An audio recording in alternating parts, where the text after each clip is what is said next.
पिछले महीने से भारत और चीन की सीमा पर तनाव की स्थिति बनी हुई है। 15-16 जून की रात को लद्दाख की गलवान घाटी में भारत और चीन के बीच हुई खूनी झड़प से दोनों देशों में तनाव और बढ़ गया है। दोनों पक्षों की ओर से तनाव को कम करने की बातचीत जारी है। इसका नतीजा ये आया कि चीन ने भारत के जिन 10 जवानों को कब्जे में लिया था उन्हें छोड़ दिया गया है। हालांकि चालबाज चीन पर भरोसा नहीं किया जा सकता। बड़े तनाव के बीच भारतीय वायुसेना प्रमुख RKS भदौरिया 2 दिन के दौरे पर लेह पहुंचे। गलवान घाटी में भारतीय और चीनी सैनिकों के बीच हिंसक झड़प और 20 जवानों की जान जाने के बाद इस दौरे को अहम माना जा रहा है। सूत्रों ने बताया कि अपनी यात्रा के पहले दिन चीफ 17 जून को लेह में थे और वहां से वो 18 जून को श्रीनगर एयरबेस गए थे। यहाँ उनके द्वारा लेह और श्रीनगर के एयरबेस की समीक्षा की गई। आपको बता दें कि दोनों ही एयरबेस हर लिहाज से किसी भी ऑपरेशन के लिए महत्वपूर्ण हैं। ये दोनों ठिकाने पूर्वी लद्दाख क्षेत्र के सबसे करीब हैं और पहाड़ी इलाकों में किसी भी लड़ाकू विमान के संचालन के लिए सबसे अनुकूल। वायुसेना प्रमुख द्वारा लेह और श्रीनगर की यात्रा की पुष्टि के सवाल पर IAF के प्रवक्ता ने कोई टिप्पणी नहीं की। आपको बता दें कि भारतीय जवानों के शहीद होने के बाद वास्तविक नियंत्रण रेखा यानी LAC पर बड़े तनाव को देखते हुए भारत सरकार ने सशस्त्र बलों को अपने युद्ध भंडारण को भरने के लिए आपातकालीन खरीद की मंजूरी दे दी।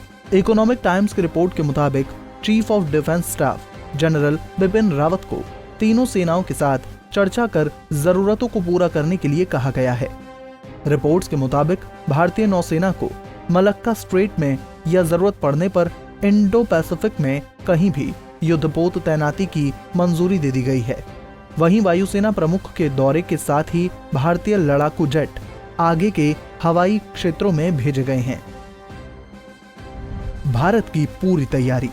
मीडिया रिपोर्ट्स के मुताबिक वायुसेना ने सुखोई 30, MKI, मिराज 2000 और जैगुआर लड़ाकू विमान बेड़े सहित अपने महत्वपूर्ण सामानों को स्थानांतरित कर दिया है। इससे वो बहुत कम समय में उड़ान भर सकते हैं। रिपोर्ट्स में दावा किया गया कि पूर्वी लद्दाख सेक्टर में भारतीय सेना के जवानों को हवाई सहायता प्रदान करने के लिए अमेरिकी अपाचे हेलीकॉप्टर को उन क्षेत्रों के करीब तैनात किया गया है। चिनूक हेलीकॉप्टरों को लेह एयरबेस में और उसके आसपास तेजी से सेना के परिवहन और सैनिकों को ले जाने की क्षमता बढ़ाने के लिए तैनात किया गया है।